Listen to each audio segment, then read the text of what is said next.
নমস্কার, আমি মৌকথা। আমার চ্যানেলে সবাইকে স্বাগত জানাই। কালকে তো আমি আপনাদের সঙ্গে ভিডিওতে শেয়ার করেছিলাম কীভাবে কোন গাছের বীজগুলো সংগ্রহ করেছি আর কোন বীজগুলো কেমন দেখতে হয়েছে। আর তার সঙ্গে এটাও বলেছিলাম যে হলিহক গাছগুলো যে বসানো হয়েছিল সেগুলোতে এখনও পর্যন্ত ফুল হচ্ছে কিছু গাছে।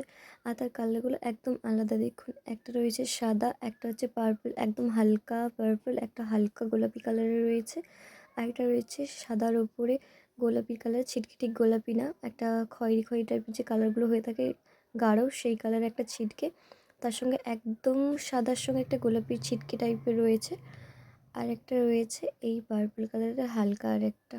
এই রকমই অনেকগুলো কালারের ফুল হয়েছে, সবটাই আলাদা কালার, কিন্তু ফোনের মধ্যে অনেক না সেম সেম ঠিক দেখতে মনে হচ্ছে। এই গাছগুলোর যখন আমি ভিডিও করেছিলাম তখন গাছগুলো পুরো ঠিকঠাক অবস্থায় ছিল, কিন্তু এই কয়েকদিন আগে খুব ঝড় হওয়ার কারণে গাছগুলো এতটা লম্বা হয়েছিল যে পুরো ঝড়ে উল্টে পড়েছে। গাছগুলোর বীজ আমি কীভাবে সংগ্রহ করবো এখনও বুঝতে পারছি না, তো পেলে আপনাদের সঙ্গে ভিডিও করে শেয়ার করব।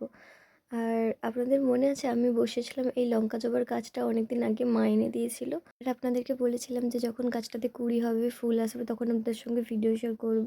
তো ফুল হওয়া পর্যন্ত তো অপেক্ষা করা যাচ্ছিল না, তাই জন্য কুঁড়ি অবস্থাতেই ফুল ভিডিও করে আপনাদের সঙ্গে শেয়ার করছি। তো যখন ফুল হবে তখন ভিডিও করে আবার শেয়ার করব কী কালারের হয়। আজকের ভিডিওটা আপনাদের কেমন লাগলো সেটা কমেন্ট করে জানান। যদি ভালো লাগে চ্যানেলটাকে সাবস্ক্রাইব করে পাশে থাকুন, আর যদি নতুন হয়ে থাকেন আমার চ্যানেলের আর ভিডিওগুলো দেখে আসতে পারেন।